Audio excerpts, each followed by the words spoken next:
Straight ahead, everyone, on Florida State Seminoles Live, we will deliver a 2-hour breakdown on Charleston Southern. No, that is not on the docket. No, not at all. We weren't going to do a special edition Charleston Southern. I keep wanting to say the College of Charleston because they just kind of go together. And so every time I am about to say that, I want to say the other. No, we're going to talk some Florida State football and look big picture because that's what it's about right now, folks. Nothing to play for. This is not November, December of 2023. Unfortunately, your world has changed considerably, probably more so than any program in the history of college football in 1 year, especially with the head coach still being the same guy. All right, FSU Seminoles Live. We get this underway each and every Wednesday because of this guy, George Georgitis, the Renegade Report. That means you get a slice here, but you get the full go at the Renegade Report. So while you show up, and we appreciate it every Wednesday at 6 Eastern here, the priority should be at the Renegade Report. Each and every day you can check in and check out new content multiple times a week. George, what's going on tonight? Tell you what, you scared the piss out of me saying that we were going to do 2 hours on Charleston Southern. I was like, this I is want not a what we full talked about in analysis the of the meeting. offensive line. Oh, I'm just beating out of my chest. No, it You're is doing what it your is. job, Come on. Yeah, it's tough, but it's definitely not 2023. And I would say, yeah, we're giving SMU a run for their money. They got the death penalty and had a hell of a change over a year. At least we have a chance to climb out of it. It may not take us 30 years or 40 years, whatever it took SMU. But yeah, it's definitely a rough time for Florida State fans. You're 33-point favorites against Charleston Southern. Bet the farm on that, buddy. Bet on Charleston Southern to cover. I don't see.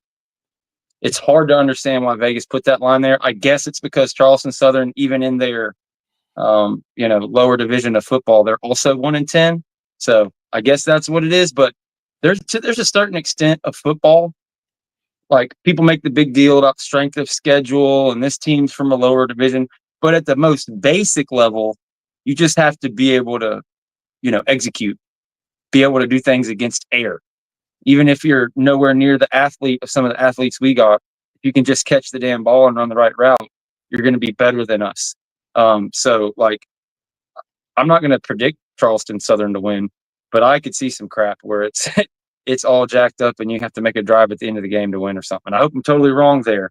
But yeah, the offensive coordinator, defensive coordinator, wide receivers coach has already been fired. I think the kind of plan on the table is to give Mike Norvell an opportunity to bring coordinators in here, figure out what they're going to do with the rest of the staff and get this thing fixed. But let him drop that game tomorrow, out of there. He'll get gone quick. Yeah, this Vegas line has to have the least amount of information behind it than any Vegas line for the entire week. This has to be the most invalid Vegas line of any of the games, just because, it's got to be some kind of guesswork in there. And you bring up a good point, George, and hopefully George has not left us. Maybe I think he'll be clicking back in. But in regards to, George, you make a good point. I was just getting to, first of all, I don't know if you heard it. I just said this has to be the most invalid Vegas line this week. They're probably, it's just kind of an estimate. They've got less information on this Charleston Southern team than anybody. Plus, you match that with the Florida State situation. But you make a good point about, if somebody runs a route and they drop the pass or the quarterback misses him by 8 yards, then I could be covering him and I've made a stop and it's 2nd and 10 because they can't execute. So if you take the Florida State level athlete, which you got to think at this point, regardless of, and don't fill in the blank, folks, with a bunch of jokes here, still probably if you just rate it on athleticism and football talent, it's probably like the 20th best team in the country. Forget the record. It's probably about the 20th best team. Like, if they were going to line up, if we erased our memories and we started playing football again in a month and just put them out there, we'd be like, okay, they're going to go 9-3. But if their dedication, focus, effort on game day preparation is at a 4 and Charleston Southern's at a 9.9 because, man, they get a chance to take down FSU, then that can make things. It's when you said it's an execution sport, I totally agree with you, but I'll add another line in there. It's also an effort sport. There's effort involved. It's not easy to tackle. Like, things are hard in football, and if your heart's not in it, that other athlete might not be as good as you, but if his heart's in it, he's going to bring you to the ground. There's no doubt about it. I don't take anything for granted. I think I agree with you about the Vegas line. Only thing, they probably did it just because there's probably so little action coming in on Florida State because of the kind of record and all in the game. So I don't know. Maybe they thought that big line would get a bunch of people to come in on the game from Vegas or something. But yeah, that thing's radioactive. The only way I would possibly consider betting that would be for Charleston Southern to cover, or how I might have said that wrong. But yeah, 33 points is crazy. So Mike Norvell. Exploring with Ben, appreciate you being here. Encouraging everyone to smash the like button. Exploring with Ben does our Oregon work over there, and so we appreciate him stopping by. So, George, you've got a number of news and notes to get to that aren't necessarily the most positive, but let's run through them in regards to getting everybody up to date on what's going on. Yeah, man. Look, one of the reasons that all this flamed out, the biggest reason has been high school recruiting and evaluation thereof. That's how we're in the position we're in. We're 80% high school guys. One of the biggest takes on our channel that we've been talking about all year long, they've got to change their recruiting philosophy. They've got to fix it. They looked like they had a great class going into this year, and I was super happy about it. I'm telling everybody, like, yeah, all that stuff is true, but look what we got now. It's going to be great. Well, this 1-9, 1-10, whatever it ends up being, 2-10 record that you're going to end up with, you lost everything you built up over 4 or 5 years in recruiting and relationships. That's pretty much all washed out. You have a track record, Mike Norvell does, of losing the big guys, the Travis Hunter, the Keldrick Fox, all the guys who are going to come in as a true freshman and compete and play, those type of guys. You haven't got them. And he kind of preaches, their philosophy is like, we're not going to beg. We're not going to pay twice what the market value is. We aren't going to tell white lies. We aren't going to promise this, promise that. We're just going to sell our program and what we believe and what we can do for you, tell you what your negatives are that we can fix. Well, that message is falling on deaf ears at this point. Alex Atkins, we deliberated at length about, like, man, he has not got the job done, but he's far and away your best recruiter in this current recruiting class. Well, he gets fired kind of unceremoniously. You can't imagine he was too happy. Whether you want to call him the scapegoat or not, it's just tough. So you can't imagine he's saying the greatest things to the offensive line that he recruited. And so you're getting flips left and right. That's one of the pieces of news you mentioned. Danielle Pierre-Louis has flipped to the Florida Gators. Tramel Jones Jr., same thing. 2 big commits for you. And it's not over. Like, it could possibly continue. One of the guys, Byron Lewis, who I thought was kind of solid, most people think is kind of one of the guys who will end up sticking in this class. He's taking a trip. Solomon Thomas is taking a trip to Florida. He's got another one set up to LSU. It looks like you're not going to get many big names. But at this point, when you decided you're going to make these changes, fire coordinators, I've never been under the illusion they were going to be able to keep this thing together. So it's all about what you can do to fix it and get the guys you need in the transfer portal to get to a bowl game next year, and build for 26. When you talk about pros and cons of Mike Norvell and whether he can get it fixed, I truly have to wonder if he's going to be able to right the ship and switch up. What scares me is his message, how steady it's been, and the unwillingness to change and do things different throughout the season. His press conferences, and kind of when people ask him, like, he goes on RG3 and they ask him, like, what are the solutions? it's all kind of, oh, well, we got to respond better to adversity and we got to just execute better. So is he willing to switch that up? We'll find out. All right. We've got a special guest joining us here. We got Jesse joining, and we are meeting each other for the first time. So we'll let, I think George had an issue with his camera and jumped off here. So everyone, forgive us here for not being completely with a smooth transition because, Jesse, we haven't met before, but it's great to have you. Thanks for being here. I'll allow you, and since George is popping back in here, to introduce yourself and your platform and what you've got going on. Hey, well, nice to meet you. Obviously, a big fan of what you guys do at the Voice of College Football. I don't know how you cover so many teams because it's so much work to cover one team, even though we're kind of struggling to keep up with these guys this year with the terrible season that we're having. But yeah, I'm Jesse, and I run Plant the Spear, plantspear.com. I'm friends with George. We're actually recording something tomorrow. I've been on the Renegade report with him a few times, and so he sent me a link to hop on, and I was like, well, maybe we can join forces and talk about Florida State tonight. Yeah, I kind of bungled that up. Mark's been asking me to bring somebody on if I wanted, and he had messaged me back like after we started, so I ended up sending them the link. That's where I disappeared the first time, and then when I got back, but yeah, Jesse's the man. He really knows his stuff, and if you're not with plantspear.com, definitely check that out. We were just kind of talking about pros and cons of Mike Norvell, and I'm starting to lose faith he can fix the recruiting thing. Like, just the timetable isn't there for another 3 or 4 years to build up and do these things. Like, got to change.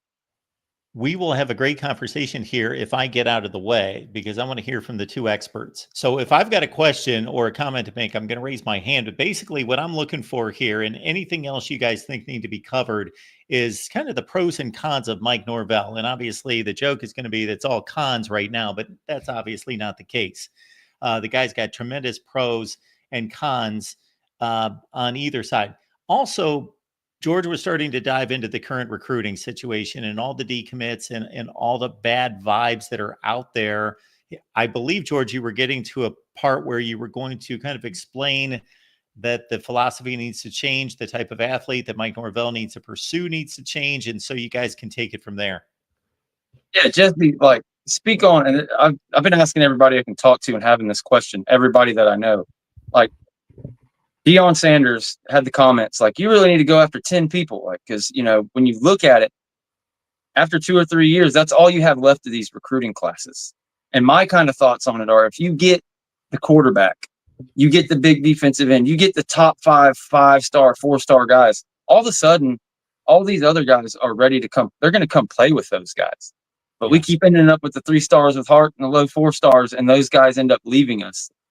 The solution has been bringing in the coordinators. That's why I'm so dead set on bringing in known quantities at recruiting that can recruit regardless of the record, yada yada. But there's like ethics that goes into it. It feels like we just need Mike to get a little down and dirty and be willing to do that. Go out and do things for the defense as well. So yeah, thoughts on it. No, I agree with that. And I think we were talking about this on our show earlier. I think with the coordinators, man, I really want good schemers, right? Because you got to have guys who can maximize that talent. And I mean, you look at say a program like Texas A&M under Jimbo Fisher had the #1 most talented roster in the country and couldn't really win a whole lot of games with that roster. So you can get all the talent in the world, but you got to be able to do something with it. And so I would like to see some schemers there. But then I think it's your position coaches, as you bring in the new staff, you need to get some dogs on the trail. You have to, because at the end of the day, we all know it's still about the X's and the O's versus the Jimmies and the Joes. And you got to have talent on your roster to win. That's why, you look at a team like Clemson, when they have a quote unquote bad year, it's a 9-win season because they are still – the talent level that they have relative to the competition they play in the ACC is still very high. Like it's not like the SEC where you have a couple of really top level teams there. They just have enough talent that they can go beat a Wake Forest on a bad day. They can beat a Pitt on a bad day. And so Florida State has to get back to that level. But we also have to remember that Florida State has the 13th most talented roster in the country right now, according to the 247 talent composite. They're over 50% blue chip ratio. So you have talent on this roster. You're just not getting the most out of it. They're not developing the talent correctly. So I think the staff that you bring in around them is very important. But like you said, George, I think it's really important to really put a focus on high school recruiting, because you got to get guys. There's certain positions that you can get out of the portal that work well, like receiver and DB and things like that. But typically in the trenches, that is built successfully at programs like Georgia, Alabama, Ohio State, Clemson. That's built through high school recruiting. And that is something that we have not seen happen at Florida State. They have not done that. You know, I had said before that, like, really for me, Florida State is kind of built backwards from a lot of the other dominant programs in college football. We have a lot of talent outside of the line of scrimmage, but then we just get by at the line of scrimmage. Whereas like a Georgia, they are built from the line of scrimmage out. You know, they can go win a national championship with a former walk-on quarterback. You can win a national championship at Alabama with Mac Jones, but we need a Jameis Winston. We need a Jordan Travis to overcome a terrible offensive line. And so, like, really my emphasis this offseason is going to be bring in good coordinators who can maximize that talent, then bring in a lot of the position coaches who can go out and load the roster with talent. And then, I mean, you absolutely have to figure out the trenches, because that is what's killing Florida State this year. The trenches are just, I mean, they're terrible. You know as well as I do, this is one of the worst offensive lines in the country. And so, I mean, you've made a change at your position coach there, but yeah, you really, really have to fix the trenches before you do anything. And if you do that, I mean, the thing is with Mike Norvell, you know, people talk about this, he's being exposed, but when he was at Memphis, he led that team to a 12-win season in the Cotton Bowl. He led Florida State to 23-4 over 2 years, 19 straight wins in a conference title. There's a lot of really, really good coaches in college football that have never been able to accomplish those feats. And so I still think Mike Norvell knows what he's doing. I think he just got comfortable, you know, where it's like, okay, do I really need to make changes when we're doing as good as we are? And now it's kind of like, man, you know, it's like Warren Buffett always says, the famous quote, you find out who's swimming naked when the tide goes out. Well, the tide went out and he realized he needed to make some changes. And so now he's kind of having, unfortunately, it took a 1-9 season to be able to do this. Hopefully 2-10. Goodness, we can't lose to Charleston Southern.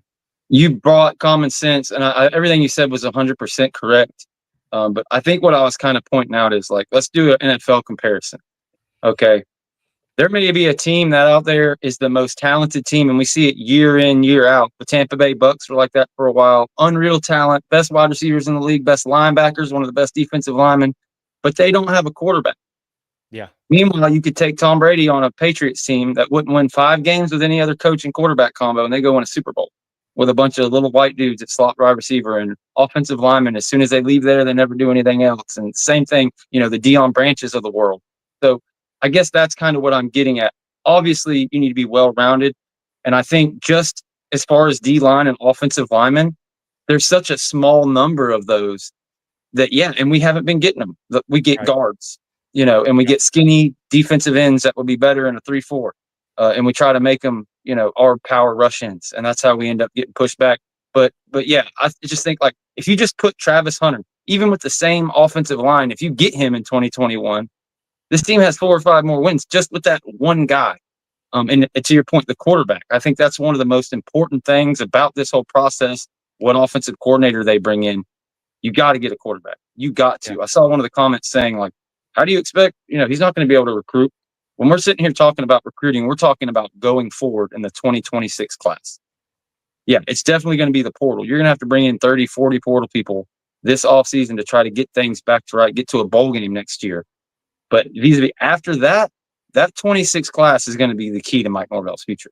If it's elite at the end of the season and you only got 5, 6, 7 wins, well, that's fine. If you have a guy that you're coming at quarterback that you think is going to change your program, a Jeremiah Smith at wide receiver, a defensive end who's already 6'5", 260 pounds, you know, a 6'8" offensive tackle, not a 6'4.5" guy that you're praying you can, you know, coach up, or a Solomon Thomas who's really an interior guy that you want to make a tackle. You know, a lot of that stuff, you know, we didn't end up, people were pissed when we got Daniel Pierre-Louis, but he's a tackle body. He's like the 30th, 40th tackle in the country.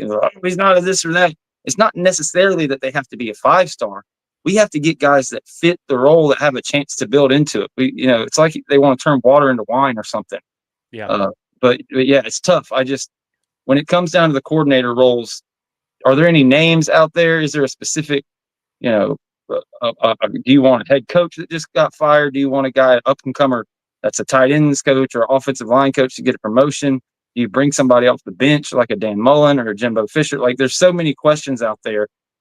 I really struggle to believe that Mike's willing to change. And you said it. He's done things that nobody else did, but he's not going to get another 2-3 year run up to get there.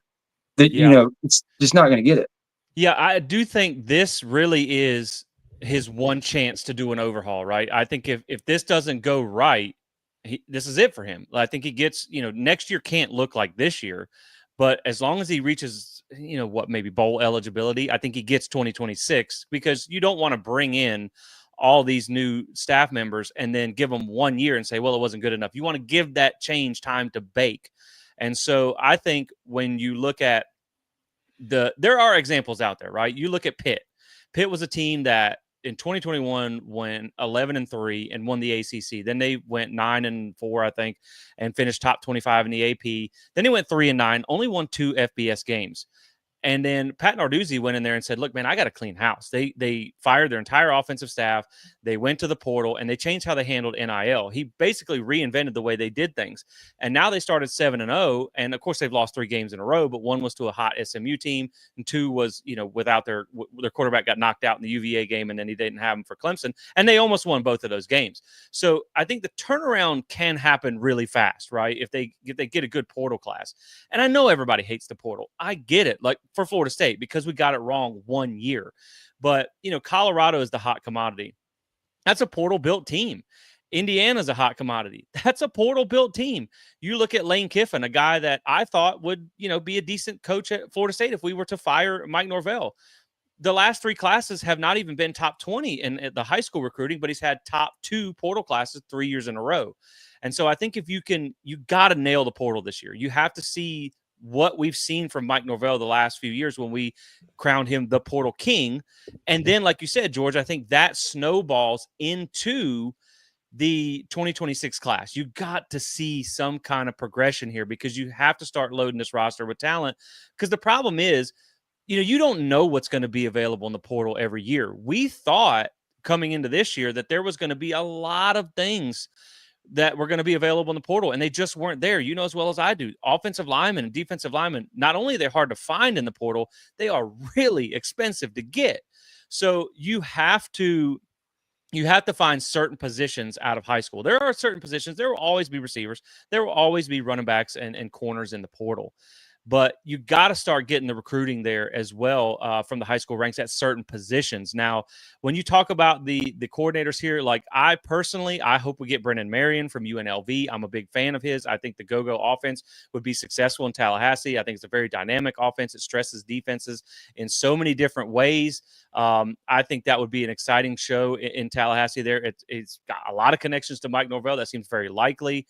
He also was part of some big recruiting wins during his time at Texas when he was there with Sarkisian for a short period. Defensive coordinator, I think you do need to get a proven guy. Like, I would love a Will Muschamp type of hire. I don't know if you're going to get him, because he's kind of living his best life in retirement there at Georgia being an analyst. But the thing is, like you mentioned, man, with the hot seat that he has, I think Mike Norvell needs to get it right, and it needs to happen fast. So you can't really take a lot of chances on this. Like you see where, the Pat Narduzzi, their offensive coordinator that he hired, was a really great coordinator at Western Carolina from the FCS level. It worked out for them. Mike Norvell doesn't get that luxury. It has to work out, or you're all going to be looking for a job in 2 years. And so I think I will at least say this. Mike Norvell made a ton of mistakes, and he had to deal with a situation that we all know has literally never happened in college football before, ever, with the playoff snub and the things that transpired after that. But I think he did learn a lot from this process, and I think that he is going to work tirelessly to get this right. I'm with you, George. I'm 1 game away from selling my stock on Mike Norvell. If they lose to Charleston Southern, we can throw the baby out with the bathwater at that point, because I'm about tired of it. But the problem for me is, I think if you were to fire Mike Norvell, you don't know what the next guy is going to do. And then you run the risk of becoming like a Nebraska, like a Miami, like a Florida, where you're firing coaches every 3 to 4 years and you never accomplish what you're going for. And so, like, nobody, George included, myself included, Mark, probably you too, nobody saw a 2-10 season after the season we had last year. Nobody. Even Nick Saban was wrong about this team.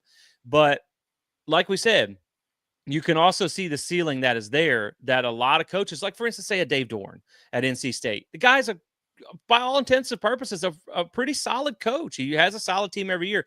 Still never won 10 games at NC State. Not a So, comparison you want to your coach at FSU, that's for sure, but a fair one nonetheless. Right, but you know what I'm saying? Like, most places think he's a pretty solid coach. Never even won 10 games at that program. So I know the standards is different at Florida State than it is at NC State, but the point is, like, you saw Mike Norvell go from a dumpster fire that he inherited at Florida State to, frankly, one play away from putting Florida State in contention for the playoffs, possibly a national championship within 4 years.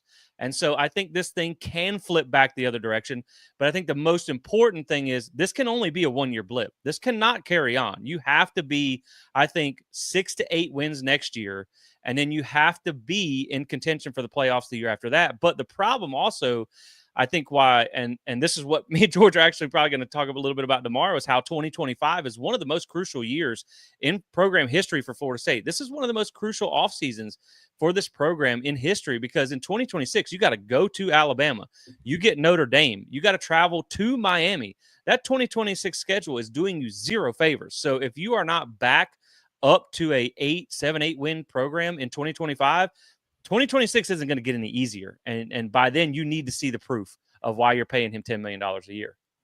I know Mark has a question. He's ready. But my one thing that I will say about that, kind of what I was trying to get to and what worries me about that is exactly what you just said.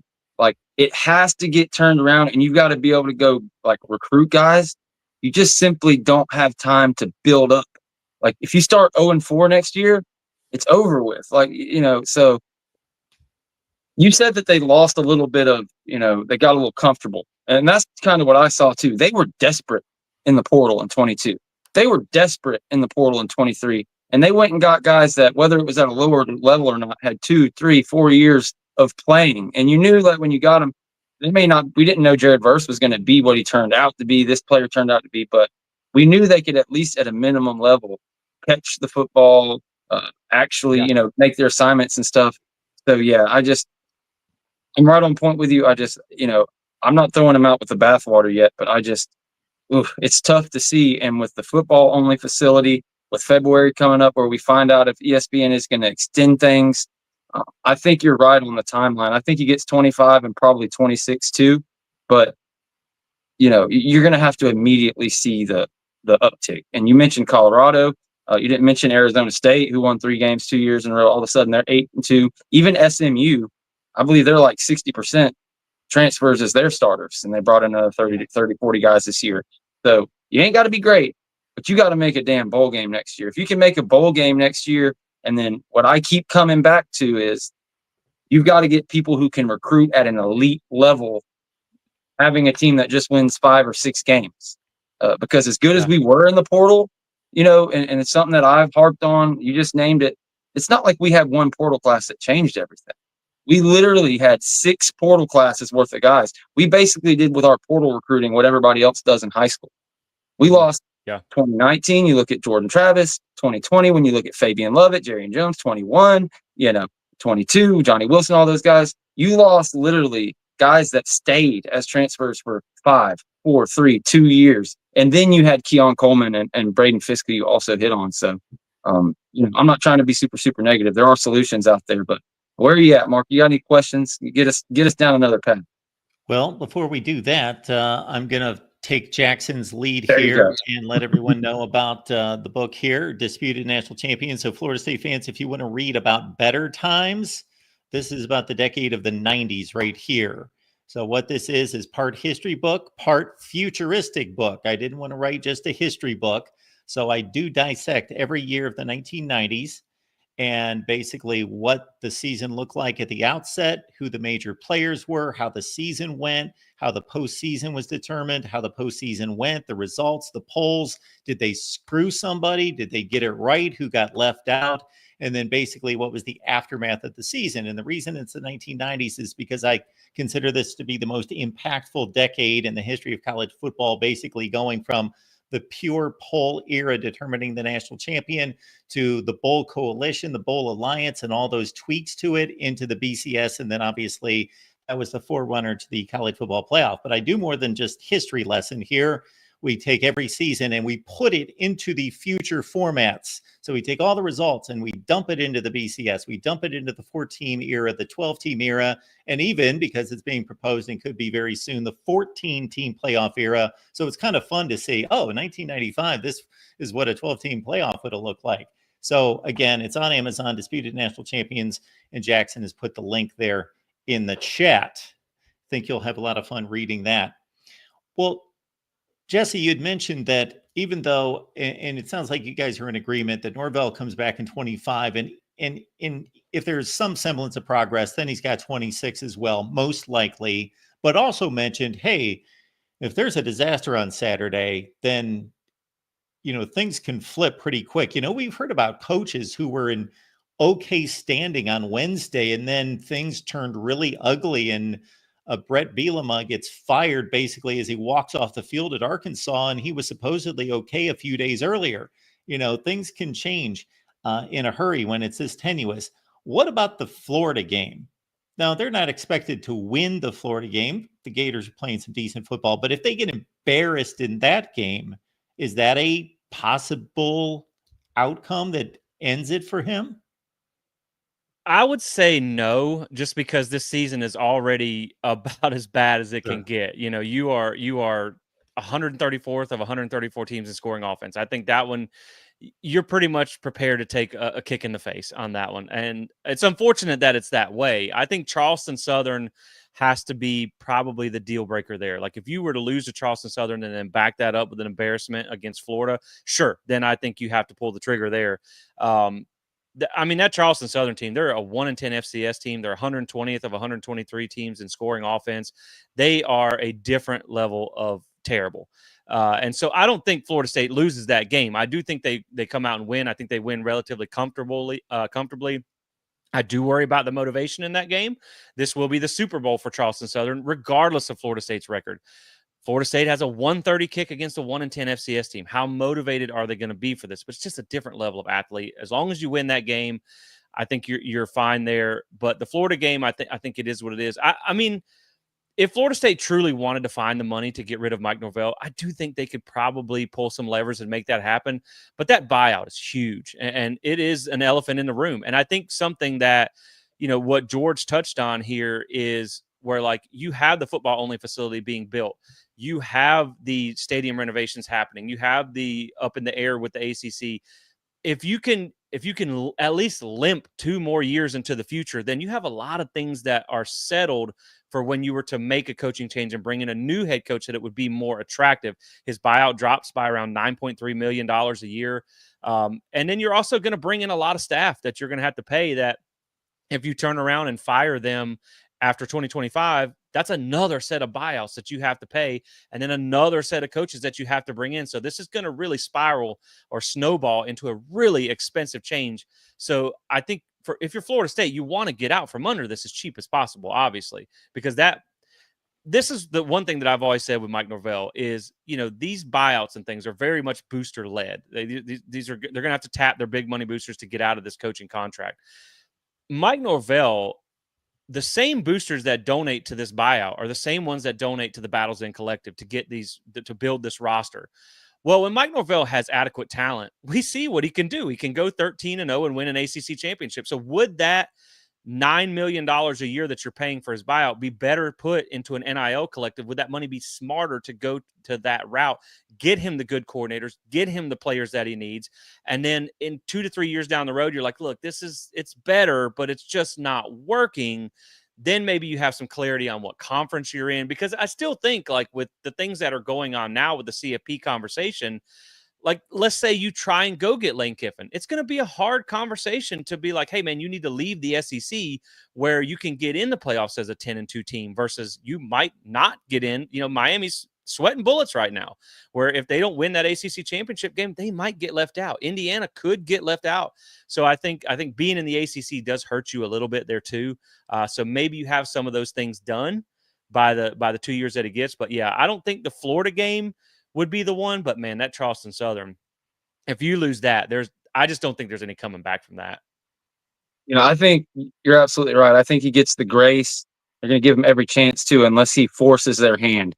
If he's like, all right, here's the pen on the paper, and that's what that Charleston Southern loss is. And I also agree, like, you don't want to be the Florida Gators of the 2010s, where you have 5 or 6 different coaches or whatever it is, and you never get anything. You're quick to pull the trigger. I don't think even if Mike Norvell tried, if he was pissed off and he wanted to lay down and hire the worst coaches he could, I don't think you win 2 games again next year. Like, it's such a deviation. Like like Mark said at the beginning of the show, one of the worst, year-to-year transformations in the history of the sport. You mentioned Pitt going down to 3 games. Brian Kelly won 4 games one year, but 1-2 games coming off undefeated.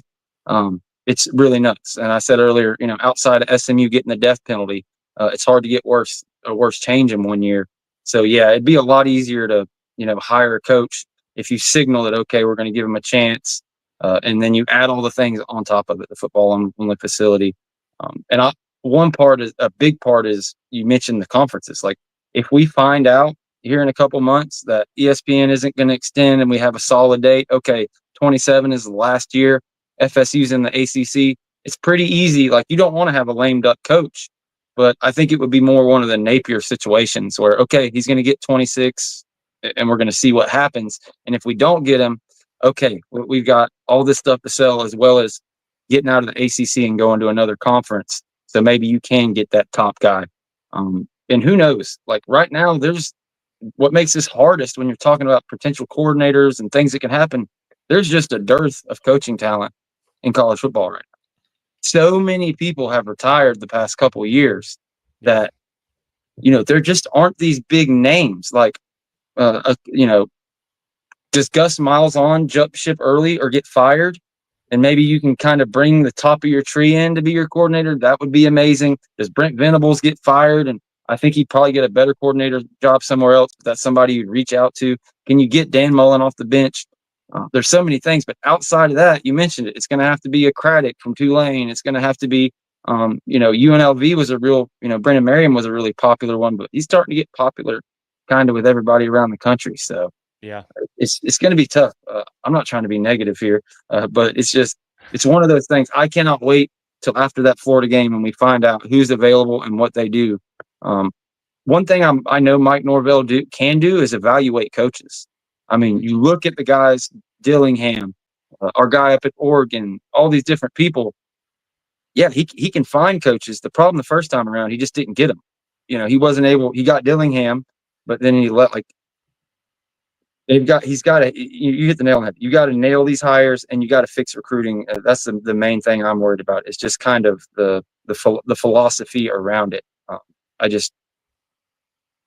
I can't wait 3-4 years. FSU can't wait 3 or 4 years. He has to signal, and that's my big thing about the 26 recruiting class. He has to signal that they're going to do the right thing and be able to get a steady program going with that 26 recruiting class. It's got to have the top.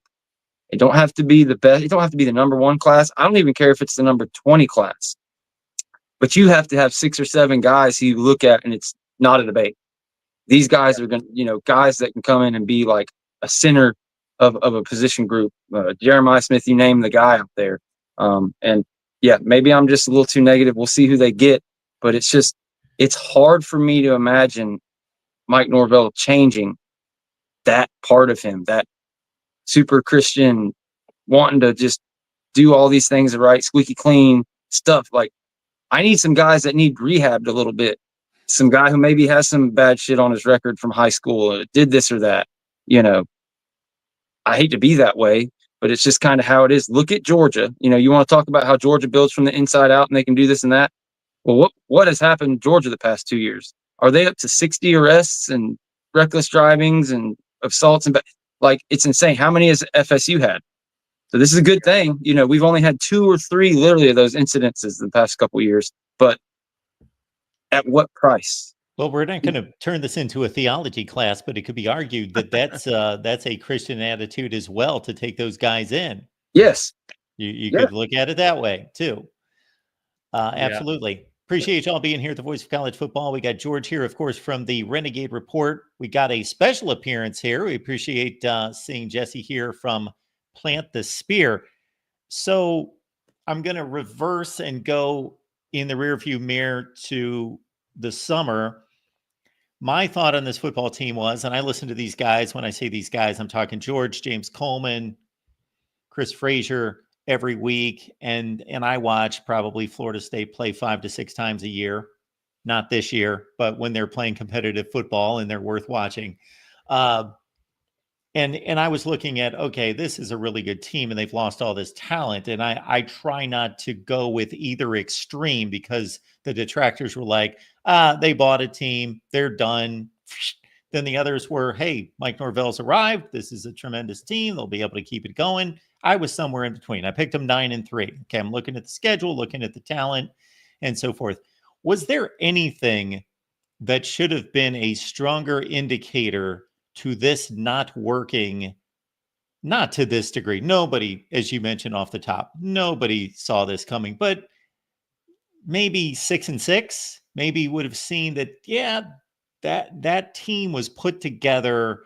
And when you lose that kind of exceptional top end talent, you're talking having some of the best defensive linemen in the country, wide receiver, running back, quarterback, those 4 positions in particular, having, top 5 players at their position, manning those positions and not replacing those, that we should have expected a larger regression. And then maybe some things that you guys would know better about, being closer to the program, that maybe there were some things within the culture that weren't quite going to be maintained. Yeah, I would say I think I had us going 10-2, at worst like 8-4 this season. I don't think anybody saw it being this bad. The one thing that I did come back to is when you look at that 2023 season, I do feel like Florida State was a playoff caliber team.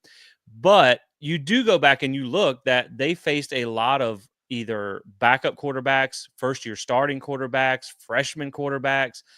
They really didn't face a ton of great offenses. So you almost wondered if there was a little smoke and mirrors to how good that team really was. Now, I think that team was really good, but then you looked at this year, you were going to have a lot of teams that the teams on their schedule got better. And that's one of the things that I worried about. Was we talked about, I know Cal looks bad now, but I was like, Cal's a better team than probably people think they are compared to some of the other teams on your schedule. Duke is not the Duke of old. You look at just some of the teams on the schedule were probably better than what you faced last year. And so you worried that the schedule alone could have an issue with that. When you brought in the quarterback, obviously DJU was a hotly contested. You either loved it or you hated it. And we thought it was okay at the time. I don't think anyone saw it being that bad. I don't know that I saw it being this bad, but I do think that we don't get the benefit of hindsight now, or we get it now, but we didn't get it then. I think when you look back now, knowing what you know now, that you should have made some coaching changes after 2022. You should not have let this staff hang around, because it was not an elite staff to begin with. I think there was some changes that should have been made after that season. I know it's hard to change after 13-0 or 13-1, but I do think the snub and the Orange Bowl following that, it changed some things, especially in your culture. I mean, you saw guys really kind of develop a individualistic mentality in this offseason, where it's like, look, these guys are left because they're going to go get theirs. Now I want mine. And that's why you had some Florida State players kind of hold FSU hostage for money. And it really changed things. They said that they had basically the Jets were fired up and everybody was ready to start go recruiting because they knew they were in the playoffs. All of a sudden things changed. They had to try and pivot and get these. There's guys that stayed in Charlotte after the ACC championship because they never expected this to happen. And then there's been some reports that have come out from some major outlets about how the NIL was handled this offseason. Florida State kind of penny pinched on a few guys here and there that you see are now top producers at South Carolina, at Indiana, as far as some offensive and defensive linemen. So I think it's really, Mark, I don't think it's one individual thing. I think it's a series of missteps that snowballed into what we're seeing now. But now that you look back, you start to see some of the cracks in the foundation that were already showing up in 23. Like that offensive line was not good. Like they could not run the ball very well. Jordan Travis hid a lot of the pressure in the passing game. But I mean, anytime you have a roster that's loaded with NFL talent, it can hide things. And now that you don't have that, I mean, when you look at the roster this year, who scares you? Josh Farmer might be an NFL guy, probably either this year or next year. AZ Thomas is probably an NFL guy. Other than that, there's really nobody. And so, I mean, just the talent drop off. And I think one thing they looked at in the portal, they looked at logos. They saw, oh, this guy's from Alabama. This guy's from Georgia. It's going to be a hit. Nick Saban thought he was good. They got a little lazy in their evaluations, whereas they were finding guys, Jared Verse was from Albany that they found while they were scouting Syracuse film. They found Braden Fisk from Western Michigan. These guys were already insanely productive just at the G5 level. Now you got guys, and this is something Nick Saban said on College Game Day. There's a reason these guys were backups. There's a reason these guys were in the portal. And they thought it was a surefire grab. And then the way everything else played out just really kind of spiraled into this. But I still never thought it would be this terrible. Yeah, I think you hit it all. I agree with everything you said, but I think if I'm going to look back at hindsight, one thing I'm going to look at to see, okay, where the cracks are starting to show or why this thing might not work this year is going to be, any time this team did not have Jordan Travis from 2020 all the way up through last year. Completely different team when he isn't on the field. You aren't really able to do anything without them out there. It's why Alex Atkins gone. He, had a press conference and said, hey, I've got to reevaluate my evaluation process. We got to start from scratch and figure out where we went wrong.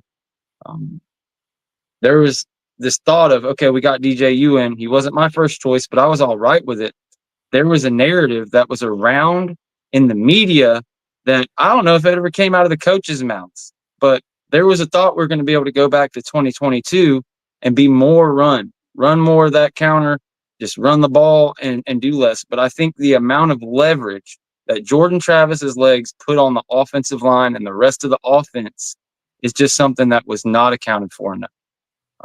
Because, if you knew that, you wouldn't have went and got DJU. You would have went and got somebody who runs the football, even if you can't throw the damn thing. And that's one thing. I know not everybody's super high on the quarterback from Boston College, Thomas Castellanos, but if you can bring the guy in from UNLV, Brendan Marion, and you can get Castellanos in that offense, I think that's one way. Even if you didn't even really change anything. You didn't bring a ton of guys out of the portal. I think you can win 5 or 6 games with that offense and that quarterback, just with those 2 changes. So I think maybe that was it, the overconfidence, not going and getting certain guys out of the portal, getting all these guys that projected forward. That was a big mistake. People seem to think Thomas Castellanos, they're mad because he quit on the team and he's not this and not that. But it's the same coach that told Jalen Milroe like 2 years ago to move to wide receiver. So none of us knows what happens in that locker room. So maybe Thomas Castellanos was just against the wall, like, being told to put a square peg in a round hole all year, and he's justified. We don't know. But I do know with his legs that they'd be able to do some things. But yeah, I was wrong. I thought we've got 13,000 snaps better. We have saw the offensive line get better from 21 to 22, or 20 to 21 to 22. And then there was a bit of a step back somewhat in 23, but we were injured. We had all these things going on.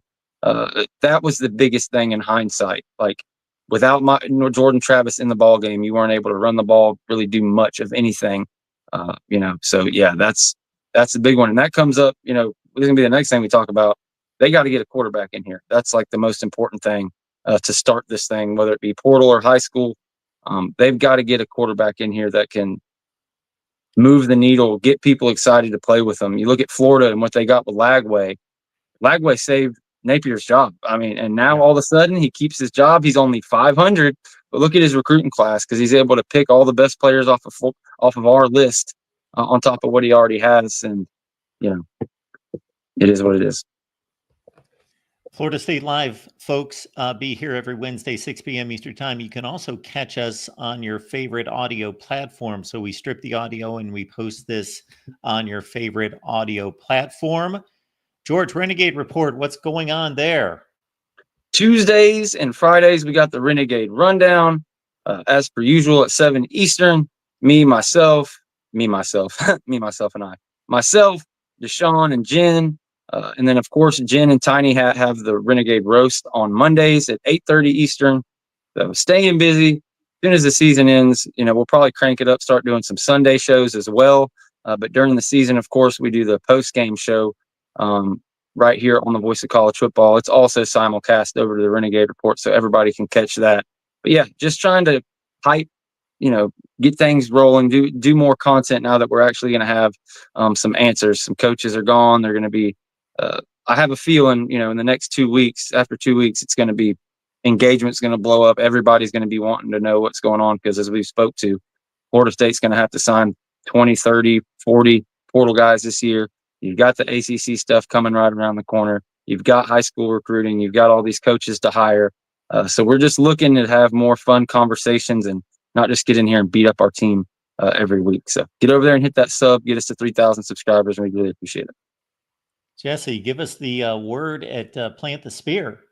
Yeah, I echo what George says, man. This has been, it's funny when I started this back in the day, it was like, well, thank goodness we skipped the bad years. So now we just get to talk about the good. We started a little late. Little did I know this was coming around the corner, and we ended up, at least we'll be seasoned after this. Like we've talked about a 1-loss season.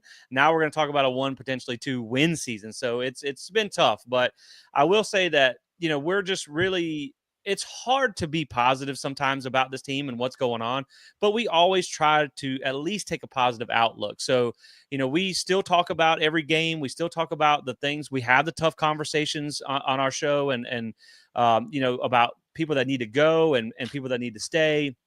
But I'm like George. We're just really excited to see where this offseason goes because I am still of the firm belief that this is one of the most pivotal off seasons in program history. And so we're going to have to keep our ear to the ground. We're going to have to keep the fans informed. I know it is all pitchforks and all that stuff out right now. But, if this thing can get turned around and rather quickly, I think we can put this in the rear view mirror. So, we'll be on YouTube. We don't have a consistent recording because I work nights, so it's kind of hard full time. But we do put out multiple shows per week. We also have a website, plantthespear.com, where we have written articles, our podcast, our YouTube videos as well. So you can check us out over there for everything that we do. And I appreciate you having me on because, man, it's tough to talk about, but I think there's a lot of anger among this fan base, right now, and it's understandably so. I get it, but I think it's also realistic to say that you want this to work out. You want this to do well. You want them to recover. I think people think it can't be fixed under Mike Norvell, and I understand that argument, but you really it's best for us all if this works out. So it's an exciting offseason, and I'm with George, man. It's tough to talk about the same thing every week. Oh gosh, here we go. We're going to lose again and probably going to lose a recruit. Okay, we lost another recruit. So now at least we have some meat and potatoes to talk about with the coaching changes and the portal season and all that type of stuff. So, and you also got your roster. As soon as that clock hits 0 at Florida, I think the December 9th is when the portal opens up. That portal works both ways. So you're going to have to kind of stay tuned to see who's coming and who's going. I know I kind of went a little bit more negative than I usually am. Jesse was a little bit more positive. I'll just be 100% clear. There is nothing. I would be more happy than anything in the world. I want nothing more than for us to get Brennan Marion or Dan Mullen or whoever it is, for us to go grab this quarterback that I just think absolutely is like one of these guys who can win 5 games with the worst roster in college football, much less a top 40 or top 30 or whatever it ends up being by next year. I'm all for that. It's just getting harder and harder for me to believe that Mike Norvell has it in him to change. Just because you don't have 3 or 4 years. It's like we're right back to where we were in 2020 when it's going to come to talent after this year, because the guys were complaining about those 13,000 snaps, the whole offensive line, it's gone. The whole defensive line, it's gone. The linebackers, some of them are coming back, but it's, we actually have a couple good young linebackers, but, Azaria Thomas, he's gone. So I worry, but I want it to. I know he can get it done. but just I don't know how quickly he can get it turned around. And I hope they really take some swings, and we have some exciting stuff to talk about in the next couple months. We'll see. Jesse, a pleasure to meet you, and thanks for being here to drop the knowledge on us. And George, you know what we think about you. You nail it down for us each and every Wednesday. So thank you.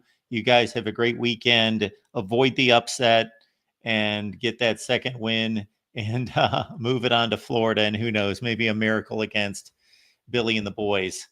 All right, I'm folks. also praying for that upset. I'm not quite there yet. I'm with Jesse. I don't want that to happen, but I guarantee you there's some boosters out there that are like, yeah, just let Charleston win. I'm ready to write this damn check. Yeah. All right, folks.